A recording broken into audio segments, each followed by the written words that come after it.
तो जय जोहार दोस्तों, स्वागत है मेरे YouTube चैनल में। जैसे कि मैं आप सबको बता दूं, मैं जो है छत्तीसगढ़ के जॉब से रिलेटेड अपडेट्स अपने चैनल पे बिल्कुल डे टू डे डालते ही रहता हूं। तो मेरे चैनल को सब्सक्राइब करके रख लीजिए ताकि आपको इधर उधर भटकना ना पड़े और आपको छत्तीसगढ़ के जॉब से रिलेटेड सारी जानकारी एक ही जगह पे उपलब्ध हो जाए। चलिए दोस्तों, आज का वीडियो शुरू करते हैं। देख सकते हैं आप लोग यहाँ पे केवीएस पीएम श्री केवीएस में आपका जो है वैकेंसी निकल कर आया हुआ है, ठीक है, जगदलपुर में। तो हम लोग देखेंगे आज कि किन किन पदों पर यहाँ पे वैकेंसी निकाली गई है, कितनी कितनी वैकेंसी निकाली गई है और सैलरी यहाँ पे क्या होने वाली है, एग्जाम डेट कब क्या होने वाला है, ठीक है, एग्जाम का प्रोसेस क्या होना है, सारी जानकारी मैं आप लोगों को इसी वीडियो के माध्यम से दूंगा। तो आप लोग वीडियो के अंत तक जरूर से बने रहिएगा, ठीक है। चलिए देख लेते हैं। तो ये आपका विज्ञापन है, यहाँ पे पढ़ सकते हैं आप लोग। सत्र 2024-25 हेतु जो है विशुद्ध रूप से अंशकालीन संविदा शिक्षकों आदि भर्ती यहाँ पे साक्षात्कार के माध्यम से होना है, ठीक है। यहाँ पे देख सकते हैं चल साक्षात्कार तिथि जो है 3/8/2024 शनिवार को रखी गई है। आवेदन फॉर्म आपका ऑफलाइन होगा। आवेदन का प्रारूप अगर आपको चाहिए होगा तो आप मेरे टेलीग्राम चैनल का लिंक इस वीडियो के डिस्क्रिप्शन में है, उसे ज्वाइन कर लीजिएगा। वहाँ पे मैं ये जो है इस पीडीएफ को भी और आपका आवेदन का प्रारूप है उसको भी मैं वहाँ पे आप लोगों के लिए अवेलेबल करा दूंगा, या फिर आप जो है वेबसाइट से भी डाउनलोड कर पाएंगे, ठीक है। चलिए आगे बढ़ते हैं। तो आयु सीमा देख लीजिए, तो 18 से 65 वर्ष की यहाँ पे आयु सीमा रखी गई है। तो आगे बढ़ते हैं। तो केंद्रीय विद्यालय जगदलपुर में अंशकालीन संविदा शिक्षकों के विभिन्न पदों भर्ती हेतु जो है 3/8 को जो है पीएम श्री विद्यालय परिसर में चल साक्षात्कार का आयोजन किया जा रहा है। तो आप लोग एड्रेस भी देख लीजिए, आप लोगों का साक्षात्कार होगा तो केंद्रीय विद्यालय जगदलपुर में ही होगा, ठीक है। उसके बाद देख लीजिए, तो इच्छुक विद्यार्थी से अनुरोध है कि वे विद्यालय की वेबसाइट में दिए गए आवेदन प्रपत्र को डाउनलोड करें तथा पद विषयवार न्यूनतम शैक्षणिक योग्यता, वेतन एवं सेवा शर्तों तथा विस्तृत जानकारी को भली भांति पढ़ लें एवं पद विषयवार नियत दिनांक को प्रातः 8:30 बजे से 10:30 बजे तक पंजीयन करवा ले, ठीक है। यानी कि आपको 8:30 बजे से पहले वहां पहुंच जाना है और 8:30 से आप लोगों का पंजीयन चालू हो जाएगा और जो पंजीयन कराएगा उनका ही जो है यहाँ पे इंटरव्यू लिया जाता है। तो आप लोगों को बता दूं, आप सोच रहे होंगे कि अगर थोड़ा सा लेट हो जाता है तो हो जाएगा क्या, नहीं, ऐसा नहीं होगा आप लोगों के लिए। पहले आपको पंजीयन कराना पड़ेगा 8:30 से 10:30 के बीच में।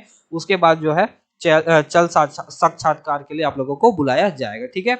उसके बाद देख लेते हैं, समस्त मूल प्रमाण पत्रों एवं उनकी छाया प्रति स्वप्रमाणित कर 2 न्यूनतम पासपोर्ट साइज फोटो आपको जो है लेकर आना होगा, उपस्थित होना होगा। और इसके अलावा किसी अन्य माध्यम से आवेदन जो है आप वहां स्वीकार नहीं किया जाएगा, ठीक है। उसके बाद देख लीजिए यहाँ पे, तो पद देख लीजिए, दिनांक आप देख सकते हैं 3/8/2024 को यहाँ पे रखा गया है। स्नातकोत्तर शिक्षक यानी कि पीजीटी की बात करें तो यहाँ पे सिर्फ और सिर्फ इकोनॉमिक्स टीचर के यहाँ पे पोस्ट हैं। कितने पोस्ट रखे गए हैं इस बारे में भी अभी जानकारी यहाँ पे कोई नहीं दिया है, ठीक है। प्रशिक्षित स्नातक शिक्षक यानी कि टीजीटी, ठीक है, ट्रेन ग्रेजुएट टीचर जिसको बोलते हैं, 6वीं से लेकर 10वीं तक के लिए। वहां पे आप लोग को देख सकते हैं यहाँ पे हिंदी, अंग्रेजी और सामाजिक विज्ञान, यहाँ पे 3 अलग अलग विषय रखे गए हैं। आप लोग अगर इस पद के लिए एलिजिबल है, मैं आगे आपको एलिजिबिलिटी भी दिखाऊंगा कि क्या क्या एलिजिबिलिटी यहाँ पे रखा जाता है पर्टिकुलर विषय को लेकर, ठीक है। प्राथमिक शिक्षक में देख सकते हैं यहाँ पे कोई भी वैकेंसी नहीं है, ठीक है। चलिए आगे बढ़ते हैं। तो योग्यता देख लेते हैं यहाँ पे। तो पीजीटी के लिए देख लीजिए, तो यहाँ पे आपका वैकेंसी आया था इकोनॉमिक्स के लिए। तो ये इकोनॉमिक्स के लिए ही है। यहाँ पे इकोनॉमिक्स में देख सकते हैं एमए होना चाहिए इकोनॉमिक्स में, ठीक है। और बिजनेस या फिर applied economics, business economic with at least 50% marks आपका होना चाहिए पोस्ट ग्रेजुएशन में, ठीक है। और साथ में आपका बीएड होना चाहिए और आपका प्रोफिशिएंसी होना चाहिए हिंदी इंग्लिश टाइपिंग में, सॉरी, हिंदी इंग्लिश मीडियम में आपका पढ़ाने के लिए। और आपका चौथा रखा गया डिजायरेबल, जो है आपको कंप्यूटर नॉलेज, कंप्यूटर एप्लीकेशन का थोड़ा बहुत नॉलेज होना चाहिए। सैलरी यहाँ पे देख लीजिए, तो 27,500 आपका यहाँ पे सैलरी बनने वाला है। उसके बाद आगे देखते हैं। तो टीजीटी यानी कि ट्रेन ग्रेजुएट टीचर, प्रशिक्षित स्नातक टीचर के लिए देख लीजिए, तो 4 year integrated degree course of regional college education of NCERT, या फिर आप बैचलर डिग्री एटलीस्ट 50% आपका होना चाहिए, ठीक है। तो इस पद के लिए आप एलिजिबल हैं। और साथ में आप देख लीजिए, टीजीटी के लिए आपका संस्कृत विषय के साथ आपका ग्रेजुएशन होना चाहिए और हिंदी के लिए हिंदी विषय के साथ, इंग्लिश के लिए इंग्लिश विषय, और सोशल स्टडी के लिए सोशल स्टडी में आपका history, geography, economics, political science of win one B, either history और ज्योग्राफी आपका होना ही चाहिए, ठीक है। यहाँ पे ये रखा गया है आपका टीजीटी मैथ्स और साइंस का, तो यहाँ पे पोस्ट नहीं है, ठीक है। तो ये था आप लोगों का एलिजिबिलिटी, और आप लोगों को बता दूं मैं यहाँ पे सीटीईटी आपका क्लियर होना चाहिए या नहीं होना चाहिए, इस बारे में भी यहाँ पे दिया हुआ है, तो इसे भी देख लीजिए।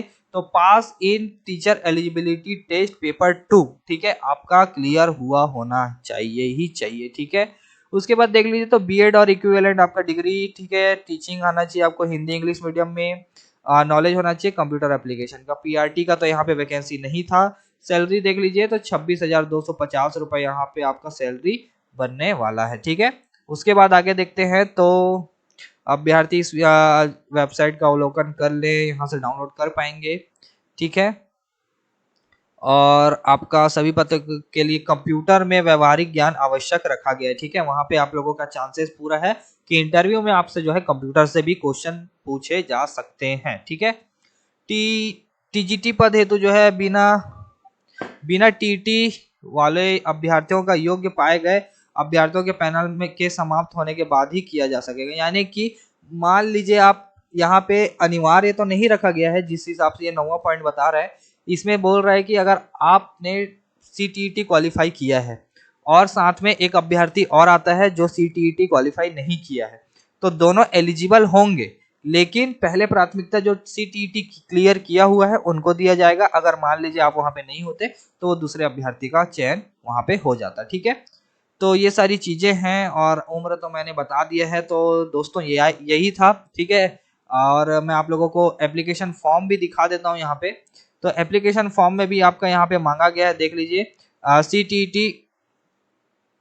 सीटीईटी देख लीजिए, पात्रता आप है कि नहीं है, सारी चीजें मांगी गई हैं, नाम, पत्राचार का पता, यानी कि सारी चीजें यहाँ पे मांगी गई हैं, ठीक है। तो अगर आप सीटीईटी क्वालिफाइड है तो जरूर से जाइए, अगर नहीं है तो फिर थोड़ा सा चांसेस कम है। लेकिन ऐसे जो साक्षात्कार वाले पद होते हैं इसके लिए थोड़ा सा कंपटीशन कम रहता है। लेकिन अभी जो है शिक्षक भर्ती जो है जोरों शोरों से चल रहा है, तो अभी बहुत सारे बेरोजगार यहाँ पे हैं, तो वो लोग भी यहाँ पे आने का ट्राई करेंगे। तो देख लीजिएगा अपने हिसाब से, आप जाना चाहेंगे तो बिल्कुल से जाइएगा, ठीक है।